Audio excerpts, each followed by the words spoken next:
आज हम current affairs पढ़ने वाले हैं। आज का सेशन आप लोगों के लिए बहुत इंपॉर्टेंट होने वाला है क्योंकि आज जितने भी क्वेश्चंस हैं अधिकतर क्वेश्चंस आपके रेलवे से हैं। ठीक है, रेलवे आरपीएफ जिसकी आप तैयारी कर रहे हैं उसी से रिलेटेड बहुत सारे क्वेश्चंस हैं, तो आज की क्लास को मिस मत कीजिएगा।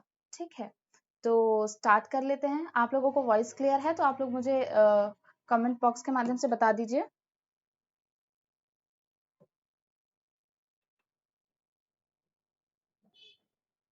गुड मॉर्निंग सभी को।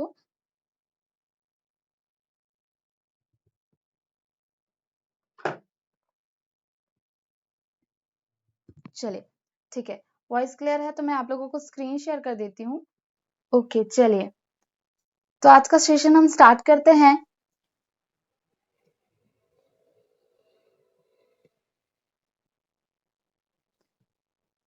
आज की क्लास में पहला क्वेश्चन है, 1 जून 2022 से भारत और बांग्लादेश के बीच कौन सी तीसरी रेल सेवा शुरू हुई है? 1 जून 2022 से भारत और बांग्लादेश के बीच कौन सी तीसरी रेल सेवा, मतलब इससे पहले भारत में 2 रेल सेवा भारत से बांग्लादेश के बीच है ना, तो तीसरी रेल सेवा जो शुरू हुई है वो आपको बताना है कौन सी है। ऑप्शन है Maitri express, Mitali express, option C Bandhan express, option D Haldibari express. Answer कीजिए। सी। चलिए देखिए, जिनका आंसर बी है ना, जिनका आंसर बी है वो एकदम सही है, क्योंकि मैत्री एक्सप्रेस, ठीक है, मैत्री एक्सप्रेस भी पहले स्टार्ट हो चुकी है, बंधन एक्सप्रेस भी हो चुकी है, अब तीसरी जो हुई है वो है मिताली एक्सप्रेस। ठीक है, आप लोग ध्यान रखिए, मिताली एक्सप्रेस अभी 2022 1 जून 2022 से शुरू हुई है। देखिए मैत्री से आप लोगों को कुछ याद आ रहा है? मैत्री जो है, मैत्री अभ्यास होता है ना, तो मैत्री जो है बांग्लादेश और भारत के बीच मैत्री अभ्यास भी होता है और मैत्री नाम से एक्सप्रेस भी है। ठीक है, चलिए आगे बढ़ते हैं। अगला क्वेश्चन है, किस राज्य के मियां का बाड़ा रेलवे स्टेशन, नाम देख लीजिए अच्छे से, मियां का बाड़ा रेलवे स्टेशन का नाम बदलकर महेश नगर हॉल्ट कर दिया है? ऑप्शन है Haryana, option B Rajasthan, option C Uttar Pradesh और option D Paschim Bengal. Good morning Ritu ji, बताइए आंसर बताइए।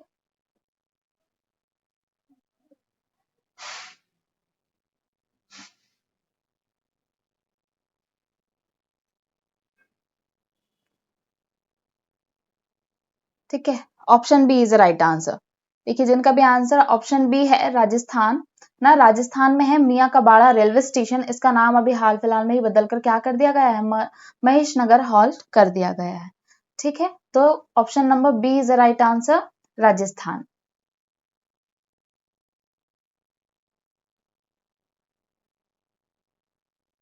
चलिए अगला क्वेश्चन देखते हैं। अगला क्वेश्चन है आप लोगों का, अगरतला अखौरा रेल संपर्क परियोजना भारत के किस देश के बीच एक निर्माणाधीन प्रोजेक्ट है? ठीक है, निर्माणाधीन, अभी ये कंप्लीट नहीं हुआ है, निर्माणाधीन है, बन रहा है। अगरतला अखौरा रेल संपर्क परियोजना, ऑप्शन है भारत और भूटान, भारत और बांग्लादेश, भारत और नेपाल, भारत और पाकिस्तान। आंसर करेंगे सभी लोग।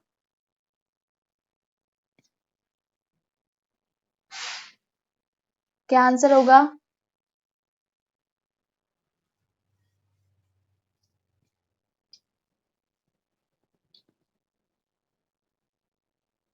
देखिए option number A is not a right answer, option number B. ठीक है, अजय जी का आंसर सही है, अश्विनी जी का आंसर भी सही है, option number B is the right answer. Okay, Bharat और बांग्लादेश, देखिए भारत में जो त्रिपुरा है, त्रिपुरा की कैपिटल है अगरतला, है ना, जैसे कि आप लोगों को पता होगा त्रिपुरा की कैपिटल है अगरतला, और बांग्लादेश में ही है एक अखौरा नाम की जगह। ठीक है, अखौरा नाम की जगह है, तो भारत से बांग्लादेश के बीच ये परियोजना शुरू की गई है जो कि अभी निर्माणाधीन है। ठीक है, निर्माणाधीन है, अभी बनी नहीं है, अगरतला अखौरा रेल संपर्क परियोजना। ठीक है, चलिए अगला क्वेश्चन। अच्छा आप लोग मुझे बताइए, बांग्लादेश की कैपिटल क्या है? What is the capital of Bangladesh?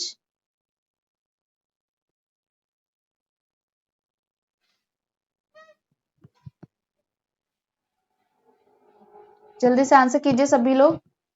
आज वैसे भी क्लास आप लोगों की लेट हो चुकी है। ढाका, ठीक है, बिल्कुल सही। ढाका बांग्लादेश की कैपिटल है, ठीक है। चलिए आगे बढ़ते हैं। अगला क्वेश्चन है आपका क्वेश्चन नंबर 4। आरपीएफ ने मार्च 2022 में किस ऑपरेशन के तहत रेलवे टिकट दलालों के खिलाफ देशव्यापी अभियान चलाया है? ठीक है, आप लोगों को बताना है कि रेलवे टिकट दलालों के खिलाफ देशव्यापी अभियान जो चलाया गया है आरपीएफ के द्वारा वो कौन सा है? ऑप्शन है ऑपरेशन गंगा, ऑपरेशन सजग, ऑपरेशन उपलब्ध, ऑपरेशन नीली टोपी। आंसर करेंगे सभी। आरपीएफ ने रेलवे टिकट दलालों के खिलाफ कौन सा देशव्यापी अभियान चलाया है?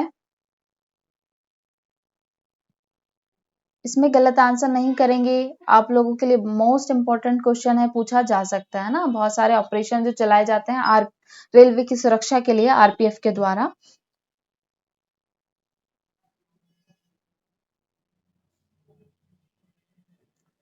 ये ऑपरेशन उपलब्ध, ठीक है। Option number C is the right answer. Operation उपलब्ध सही आंसर है इसका। रेलवे टिकट दलालों के खिलाफ देशव्यापी अभियान चलाया है और लगभग 1459 ऐसे व्यक्तियों को पकड़ा है जो रेलवे टिकट के दलाल होते हैं ना, ठीक है। चलिए, ये बहुत सारे जो अभियान है आप लोगों को याद कर लेना है, एक ना एक आप लोगों के एग्जाम में पूछा जाएगा, है ना। चलिए अगला क्वेश्चन देखते हैं हम।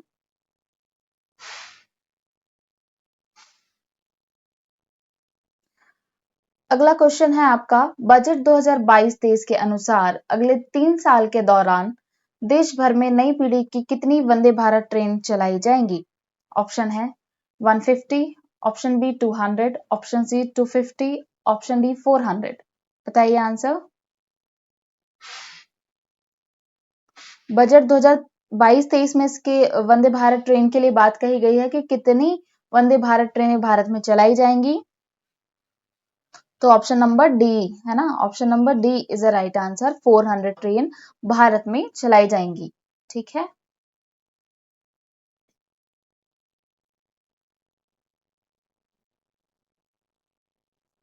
चलिए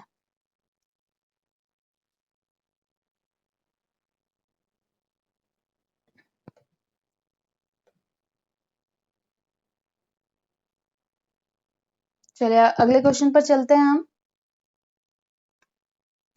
अगला क्वेश्चन है क्वेश्चन नंबर 6। भारतीय रेलवे ने रेल दुर्घटनाओं को रोकने के लिए किस स्वदेशी टक्कर रोधी प्रणाली का सफलतापूर्वक परीक्षण किया है?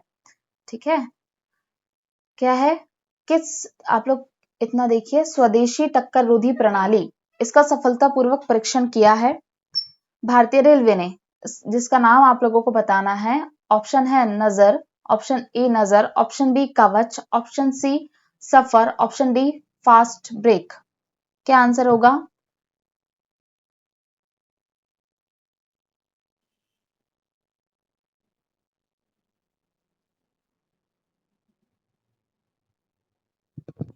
ठीक है, सभी का आंसर बी आ रहा है। स्वदेशी टक्कर रोधी प्रणाली का सफलतापूर्वक परीक्षण किया है रेल दुर्घटनाओं को रोकने के लिए। ऑप्शन बी, ठीक है, ऑप्शन बी सही आंसर है, ठीक है। ऑप्शन बी सही आंसर है कवच। कवच करके एक स्वदेशी टक्कर रोधी प्रणाली सफलतापूर्वक लॉन्च किया है किसने? भारतीय रेलवे ने, जिससे कि रेल दुर्घटनाएं कम हो सके, है ना। क्योंकि कई बार एक ही ट्रैक पर क्या होता है कि आमने सामने से ट्रेन आ जाती है ना, तो जिससे रेल दुर्घटनाएं हो जाती हैं। इसीलिए कुछ ऐसी प्रणाली विकसित कर रहा है रेलवे, जिससे कि कुछ, जैसे कि यदि एक ही ट्रैक पर ट्रेनें आ रही हैं तो उससे पहले ही पता चल जाता है, तो वो कुछ ही दूरी पर रुक जाती हैं, है ना। चलिए ठीक है, अगला क्वेश्चन देखते हैं हम। अगला क्वेश्चन है क्वेश्चन नंबर 7। मार्च 2022 में रेलवे जोन ने 100% रेल विद्युतीकरण का लक्ष्य हासिल कर लिया है। मार्च 2022 में कौन सा रेलवे जोन है जिसने 100% मतलब 100% विद्युतीकरण का लक्ष्य हासिल कर लिया है? ऑप्शन ऑप्शन है पूर्वी रेलवे, उत्तर रेलवे, मध्य रेलवे और कोंकण रेलवे। आंसर करेंगे सभी। मैंने आप लोगों को ये क्वेश्चन कराया है लास्ट लेक्चर्स में, है ना। सभी लोग आंसर कीजिए जल्दी से। सभी का आंसर डी आ रहा है कि option number D is the right answer, है ना। कोंकण रेलवे जो है, कोंकण रेलवे, इसने 100% रेल विद्युतीकरण का लक्ष्य हासिल कर लिया है। कब? देखिए मार्च 2022 में। ये 7 जो है क्वेश्चन नंबर है, मार्च 2022 में कोंकण रेलवे ने 100% रेल विद्युतीकरण का लक्ष्य हासिल कर लिया है। ठीक है, चलिए अगला क्वेश्चन देखते हैं। क्वेश्चन नंबर 8 है, रेलवे सुरक्षा बल मतलब कि आरपीएफ ने मानव तस्करी को रोकने के लिए कौन सा ऑपरेशन शुरू किया है? इंपॉर्टेंट क्वेश्चन है ये आप लोगों के लिए, पूछा जा सकता है ये क्वेश्चन। मानव तस्करी को रोकने के लिए कौन सा ऑपरेशन शुरू किया है आरपीएफ ने? ऑप्शन है ऑपरेशन सजग, ऑपरेशन समर्थ, ऑपरेशन आहट और ऑपरेशन सतर्क। बताइए।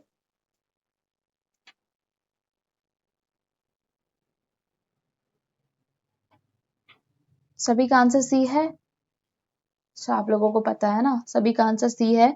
Option number C is the right answer, operation Aahat. मानव तस्करी मतलब कि जो मानव का दुर्व्यापार किया जाता है ना, मानव तस्करी को रोकने के लिए आरपीएफ ने ऑपरेशन आहट चलाया है। एक अभियान, एक ऑपरेशन शुरू किया है जिसे ऑपरेशन आहट कहते हैं।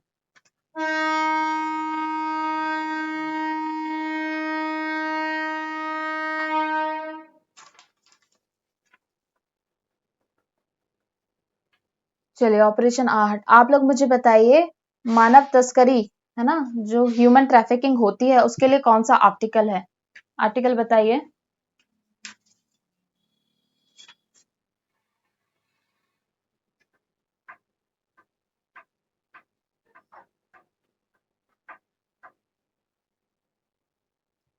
बताइए, मानव तस्करी के लिए कौन सा आर्टिकल है? ह्यूमन ट्रैफिकिंग, चाइल्ड ट्रैफिकिंग आप लोगों ने पढ़ा होगा।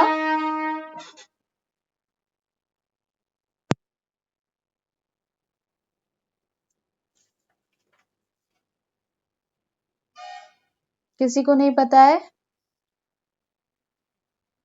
आर्टिकल 23 पता है आप लोगों को? आर्टिकल 23, 24 इसमें बच्चों के बारे में है और इसमें ह्यूमन ट्रैफिकिंग के बारे में है। ठीक है, आप लोग पॉलिटी पढ़ेंगे तो एक बार चेक कर लीजिएगा। ठीक है, आप लोग रिलेट करके पढ़ेंगे तो आप सारे सब्जेक्ट क्लियर कर सकते हैं ना। करंट अफेयर से भी आप पॉलिटी, हिस्ट्री, जो भी चीजें रिलेट हो रही हो तो आप उसे रिलेट करके पढ़िए ताकि आप लोगों को चीजें क्लियर हो जाए। ठीक है, चलिए आगे बढ़ते हैं।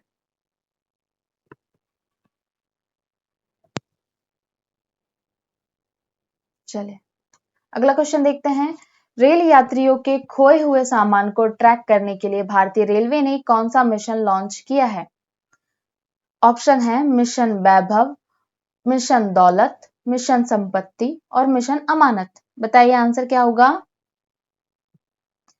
खोए हुए सामान को ट्रैक करने के लिए, जैसे कि हम कहीं ट्रैवल करते हैं तो हमारा सामान खो जाता है ना, तो उसको ट्रैक करने के लिए भारतीय रेलवे ने कौन सा मिशन लॉन्च किया है?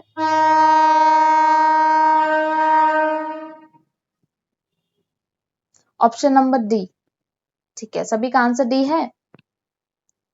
चलिए ठीक है, option number D is the right answer, mission Amanat, है ना। नाम से ही क्लियर हो रहा है कि जो हमारी अमानत होती है, जो हमारी चीजें होती है। देखिए नाम यहाँ पे ऑप्शन भी आप लोगों को वैसे दिया है, मिशन दौलत, मिशन संपत्ति, लेकिन जो हमारी चीजें होती हैं, हम उसे, कीमती चीजें जो हम लेकर जाते हैं उसे अमानत कहते हैं ना। तो मिशन अमानत लॉन्च किया है रेल यात्रियों के खोए हुए सामान को ट्रैक करने के लिए। किसने किया है? भारतीय रेलवे ने किया है। चलिए अगला क्वेश्चन देखते हैं।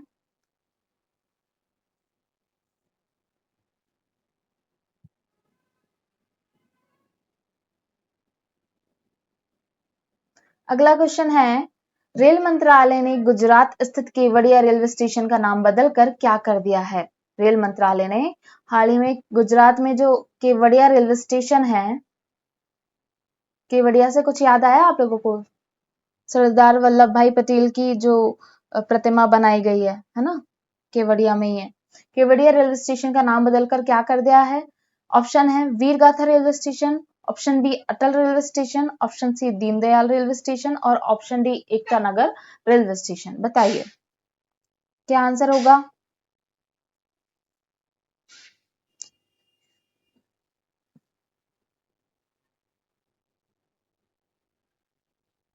और सभी लोग बताइए, सभी लोग ट्राई करें।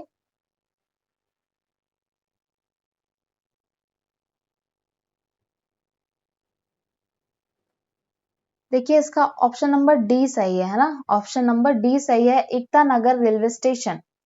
केवड़िया रेलवे स्टेशन का नाम बदलकर क्या कर दिया गया है? Ekta Nagar railway station. ठीक है, चलिए गुजरात में स्थित केवड़िया रेलवे स्टेशन का नाम जो बदला है वो है एकता नगर रेलवे स्टेशन। केवड़िया में ही क्या है? सरदार वल्लभ भाई पटेल की प्रतिमा है।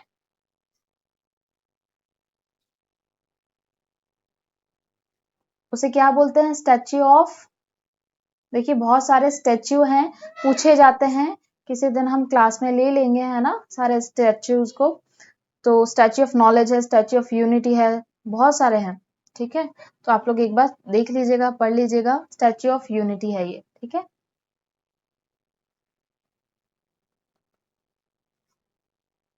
चलिए अगला क्वेश्चन देखते हैं। अगला क्वेश्चन है,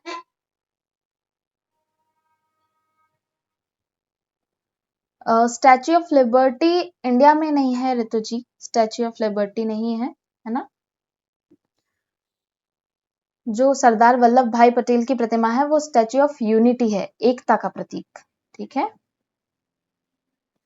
चलिए अगला क्वेश्चन है हमारा, भारतीय रेलवे द्वारा हाथियों को रेलवे लाइनों से दूर रखने के लिए कौन सी योजना चलाई जा रही है? इट्स ओके, कोई बात नहीं, आप लोग यदि कमेंट करते हैं तो चीजें आप लोगों को पता चल जाती है ना, क्लियर हो जाती है, कोई दिक्कत नहीं है। चलिए, भारतीय रेलवे द्वारा हाथियों को रेलवे लाइनों से दूर रखने के लिए कौन सी योजना चलाई जा रही है? ऑप्शन है बाज योजना, ऑप्शन बी तितली योजना, ऑप्शन सी चींटी योजना, ऑप्शन डी मधुमक्खी योजना। आंसर कीजिए, आंसर करेंगे सभी। कौन सी योजना चलाई जा रही है हाथियों को रेलवे लाइनों से दूर रखने के लिए? देखिए हमारे इस तरफ तो नहीं है, हमारे स्टेट तरफ ज्यादा हाथी, लेकिन जो साउथ वाला जो एरिया है ना, इंडिया का मैप देखिए, इस तरफ वाले जो एरिया है यहाँ पर हाथी होते हैं ना, और जो रेलवे ट्रैक्स होते हैं वहां पर वो घूमते रहते हैं। तो क्या होता है कि सडनली यदि बीच में आ जाता है तो पायलट भी रोक नहीं पाते हैं ट्रेन्स को, है ना। तो हाथियों को रेलवे ट्रैक से दूर रखने के लिए क्या चलाया गया है? बताइए कौन सा अभियान, कौन सी योजना? नहीं, आप लोग ऑप्शन सी क्यों कह रहे हैं? आप लोगों को स्टोरी तो नहीं है याद आ रही है, चींटी और हाथी वाली? यहाँ पर option D is a right answer. ठीक है, मधुमक्खी योजना। चलिए, मधुमक्खी योजना जिसका नाम है, आप लोगों ने सुना होगा, प्लान बी।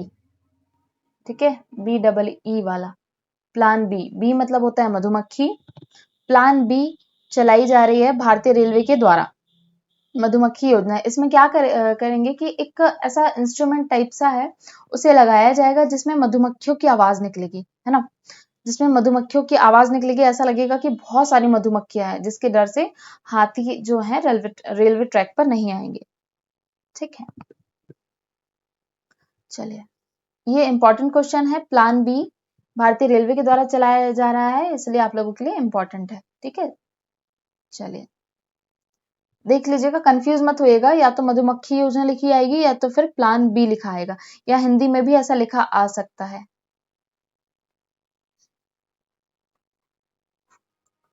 Plan B. ठीक है, तो कंफ्यूज नहीं होना है।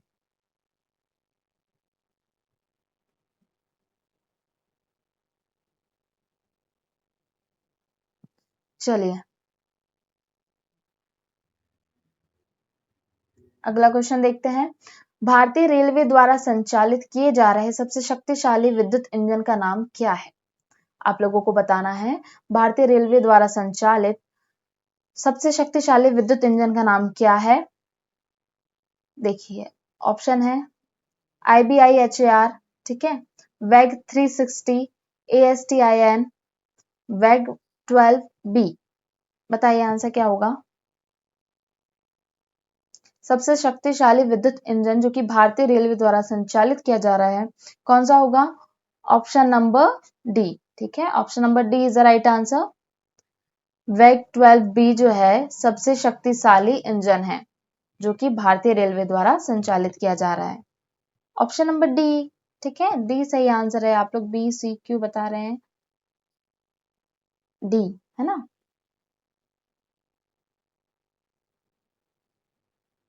चलिए अगला क्वेश्चन देखते हैं। एक सेकेंड, क्वेश्चन कट रहा है क्या।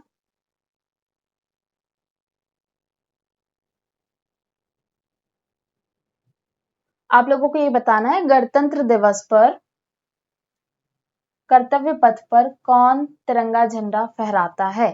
आपके ऑप्शन है राष्ट्रपति, सॉरी थोड़ा सा क्वेश्चन कट रहा है क्योंकि नीचे आंसर है इसलिए मुझे हटाना पड़ रहा है ना। मैं आप लोगों को क्वेश्चन पढ़ के बताती हूँ। गणतंत्र दिवस के मौके पर, है ना, गणतंत्र दिवस पर कर्तव्य पथ पर, जिसे राजपथ कहते हैं, राजपथ पर झंडा कौन फहराता है। ऑप्शन है राष्ट्रपति, प्रधानमंत्री, उपराष्ट्रपति और मुख्य न्यायाधीश। सभी का आंसर आ गया। आंसर देख लिया ना आप लोगों ने। चलिए कोई बात नहीं, आप लोगों को पता होगा, है ना।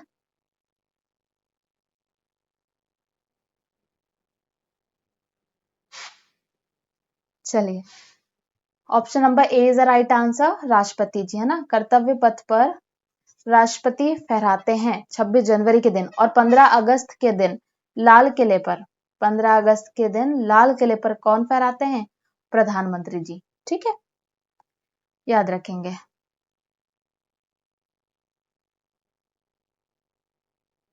आप लोग मुझे बताइए गणतंत्र दिवस पर, गणतंत्र दिवस पर कोई बात नहीं, आप लोगों को पता भी रहता है ना, आप लोगों को जल्दी जल्दी आंसर कर रहे हैं आज, तो आप लोगों को बहुत सारी चीजें पता है, कोई दिक्कत नहीं, है ना। चलिए बताइए अभी किस देश से गेस्ट आए थे गणतंत्र दिवस में इंडिया में।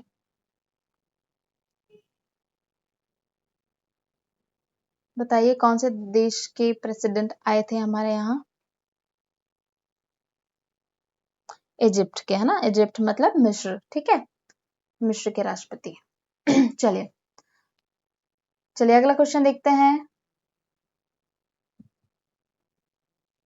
अगला क्वेश्चन है, हाल ही में ईलाबेन भट्ट का निधन हुआ है, वे कौन थी। ऑप्शन ए है लेखक, ऑप्शन बी सामाजिक कार्यकर्ता, ऑप्शन सी गायिका, ऑप्शन डी इनमें से कोई नहीं। बताइए ईलाबेन भट्ट का निधन हुआ है, इंपॉर्टेंट पर्सनालिटी है ये, इसलिए इनका क्वेश्चन पूछा जा सकता है। निधन से भी एक दो क्वेश्चन आते हैं, है ना, जो इंपॉर्टेंट पर्सनालिटी होती है। ठीक है, सभी का आंसर ऑप्शन बी है, तो ऑप्शन बी, सभी बी दे रहे हैं तो सही होगा, है ना, ऑप्शन बी सही है। सामाजिक कार्यकर्ता, सोशल वर्कर थी हैं। इन्होंने एक महिला व्यापार संघ की स्थापना करी थी जिसको हम शॉर्ट में कहते हैं सेवा। सुना है आप लोगों ने नाम सेवा, है ना, इसके लिए भी ये जानी जाती थी। एक महिला व्यापार संघ था ये सेवा, सेल्फ एम्प्लॉयड वुमन एसोसिएशन, ठीक है। इसका फुल फॉर्म आपसे पूछा जा सकता है, हो सकता है कि कहाँ, जैसे कि ई का मतलब पूछ ले या फिर डब्ल्यू का तो नहीं पूछेगा, एस का मतलब पूछ ले, तो सेल्फ एम्प्लॉयड वुमन एसोसिएशन की इन्होंने स्थापना करी थी।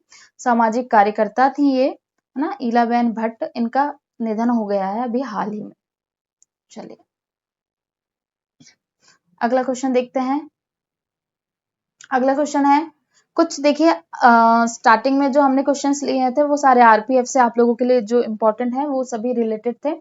अब कुछ जो हम लास्ट लेक्चर्स में पढ़े हैं, है ना, उसमें से भी कुछ क्वेश्चंस है, तो आप लोगों का रिवीजन भी हो जाएगा। आप लोगों का एग्जाम है तो आप लोग पढ़ते रहिए, जितनी भी पीडीएफ्स डली हैं उसमें, है ना।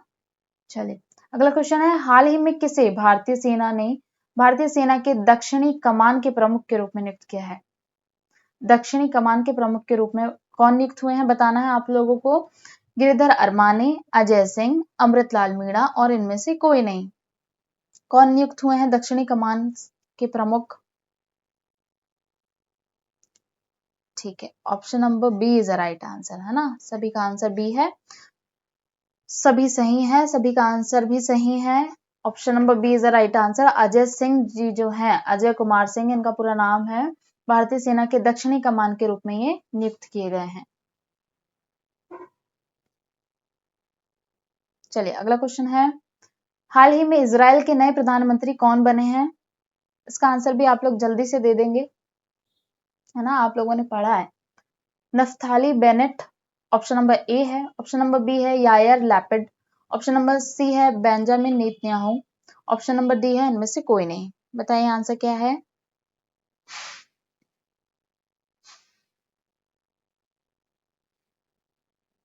सी, ठीक है, ऑप्शन नंबर सी, सभी का आंसर सी आ रहा है। ऑप्शन नंबर सी सही आंसर है ना। बेंजामिन नेतन्याहू जो है इजराइल के नए प्रधानमंत्री, पुराने ही हैं, फिर से ये चुनकर आ गए हैं, है ना।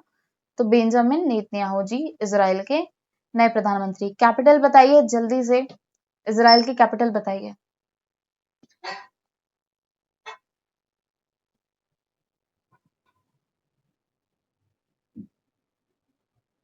इजराइल की कैपिटल बताइए जल्दी से।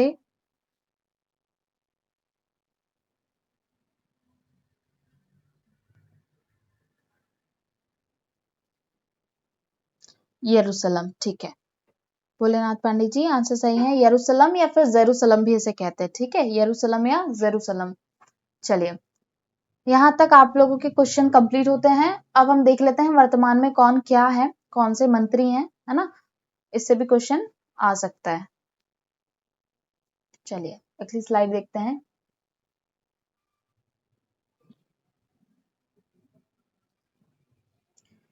देखिए भारत के उपराष्ट्रपति अभी बने हैं ये, है ना, कुछ टाइम पहले ही बने हैं, जगदीप धनखड़ जी। कौन से नंबर के हैं? 14th, ठीक है, 14वें नंबर के हैं उपराष्ट्रपति जगदीप धनखड़। भारत के नए सीडीएस कौन बने हैं? अनिल चौहान, सेकंड। एक एक लाइन में आप लोगों को देखना है बस ये चीजें, एक बार आप लोगों के बहुत ज्यादा रटना नहीं है, एक बार आप लोगों को पता चल गया तो आप लोग आसानी से टिक कर सकते हैं, है ना, ठीक है। चलिए सीडीएस कौन बने हैं? अनिल चौहान बने हैं। नए महान्यायवादी कौन बने हैं? आर वेंकट रमणी, ठीक है, आर वेंकट रमणी जो है नए महान्यायवादी बने हैं। देश के नए चुनाव आयुक्त कौन बने हैं? अरुण गोयल, ठीक है, अरुण गोयल जो है देश के नए चुनाव आयुक्त बने हैं।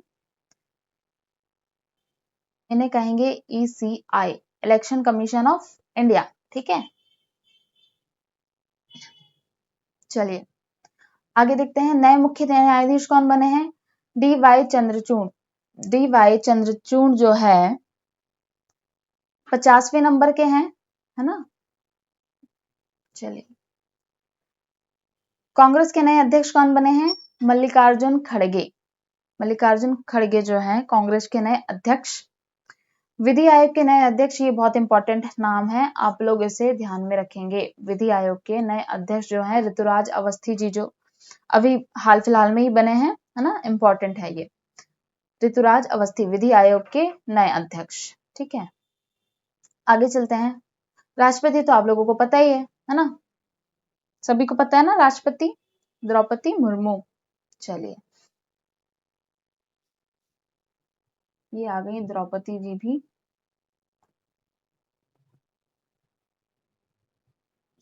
देखिए राष्ट्रपति द्रौपदी मुर्मू जी हैं, उपराष्ट्रपति जगदीप धनखड़ हैं, प्रधानमंत्री नरेंद्र मोदी जी हैं, जैसा कि आप लोग सभी जानते हैं, रक्षा मंत्री राजनाथ सिंह, गृह मंत्री कौन है? अमित शाह जी हैं गृह मंत्री, वित्त मंत्री निर्मला सीतारमण है, मुख्य न्यायाधीश DY चंद्रचूड़ जी हैं, महान्यायवादी जैसे कि मैंने आप लोगों को अभी बता चुकी हूँ आर वेंकट रमणी अभी बने हैं, लेखा परीक्षक, लेखा परीक्षक कौन है? भारती दास।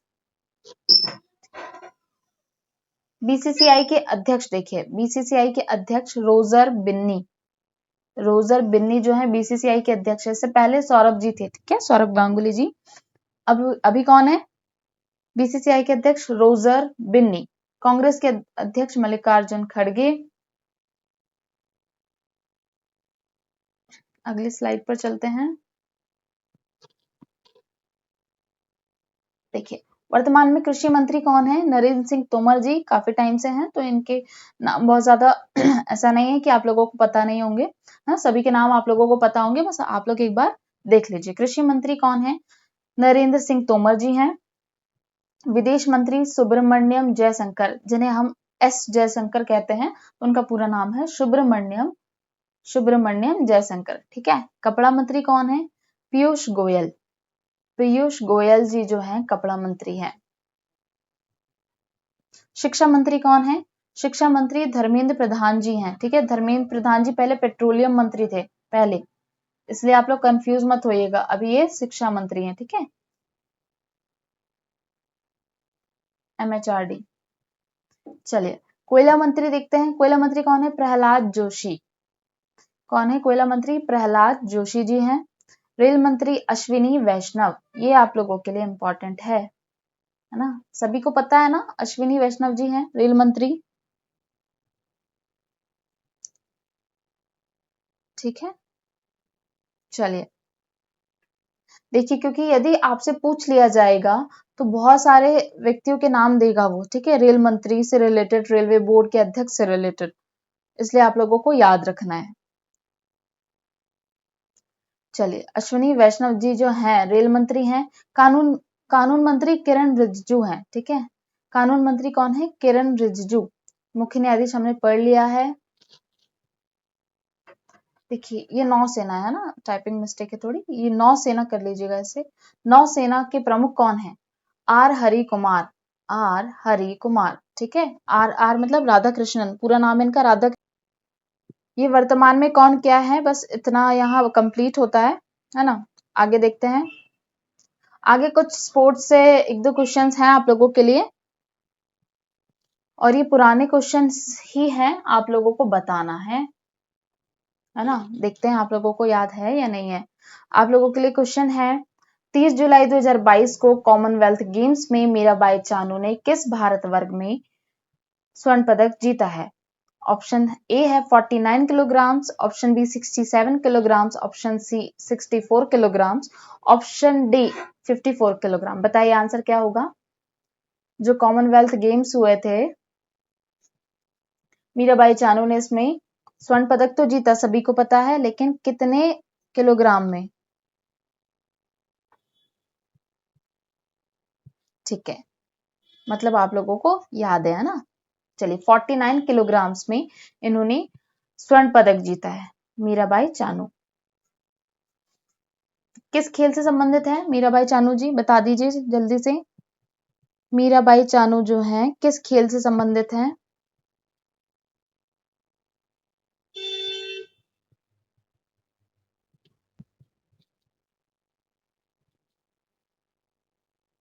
जल्दी से कमेंट कीजिए, मीराबाई चानू किस खेल से संबंधित हैं?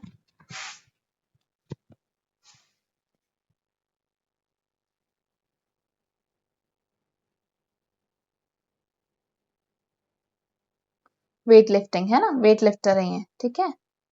बॉक्सिंग नहीं है मीराबाई चानू, वेट लिफ्टिंग है, ठीक है। सभी का आंसर सही है, वेट लिफ्टर ही है। चलिए अगला क्वेश्चन देखते हैं हम। अगला क्वेश्चन क्या है? अगला क्वेश्चन है, कॉमनवेल्थ गेम्स 2022 में पहलवान बजरंग पुनिया ने भारत को कौन सा मेडल दिलाया है? ठीक है, आप लोगों को बताना है, बजरंग पुनिया जी ने भारत को कौन सा मेडल दिलाया है? ऑप्शन है गोल्ड, बी सिल्वर, सी ब्रॉन्ज, और इनमें से कोई नहीं। आंसर क्या होगा? बजरंग पुनिया जी जो हैं पहलवान हैं, है ना, बहुत सारी जगह इनका नाम मिलता है, हर गेम्स में इनका नाम मिलेगा। बताइए। गोल्ड, ठीक है, option number A is the right answer, gold.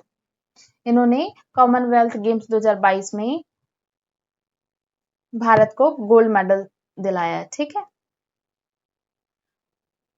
चलिए तो आज के लिए तो बस इतना ही। आज बहुत सारे क्वेश्चंस आप लोगों को करंट के मिले होंगे, है ना, और बहुत सारी चीजें ऐसी होती है कि एक ही स्लाइड में बता पाना पॉसिबल नहीं होता है ना। तो आप लोग और भी चीजें जो है रिलेट करके पढ़ लीजिएगा, देख लीजिएगा, और कोई डाउट होगा, कोई इश्यू होगा तो आप लोग मुझे बता दीजिएगा, ठीक है। तो जितना भी आज आप लोगों ने पढ़ा है सभी कुछ तो पिछला ही हम लोगों ने पढ़ा है ना। जो आगे जो सबसे पहले हम पढ़े हैं वो आरपीएफ से रिलेटेड बहुत सारे जो इंपॉर्टेंट क्वेश्चन है वो सभी आप लोगों को ध्यान में रखने हैं, है ना। उनसे क्वेश्चन कहीं ना कहीं देखिए ऑपरेशन वाले क्वेश्चन से तो बनेगा, ऑपरेशन आहत, ऑपरेशन सतर्क, ये सारी चीजें जो भी हैं एक बार पढ़ लीजिएगा, है ना। आप लोगों के लिए मोस्ट आईएमपी क्वेश्चन है वो। चलिए ठीक है, कोई दिक्कत है लेक्चर में, समझ में आया, है ना। मिलते हैं फिर अगली क्लास में, देखने के लिए धन्यवाद। जय हिंद। क्लास को एंड करें।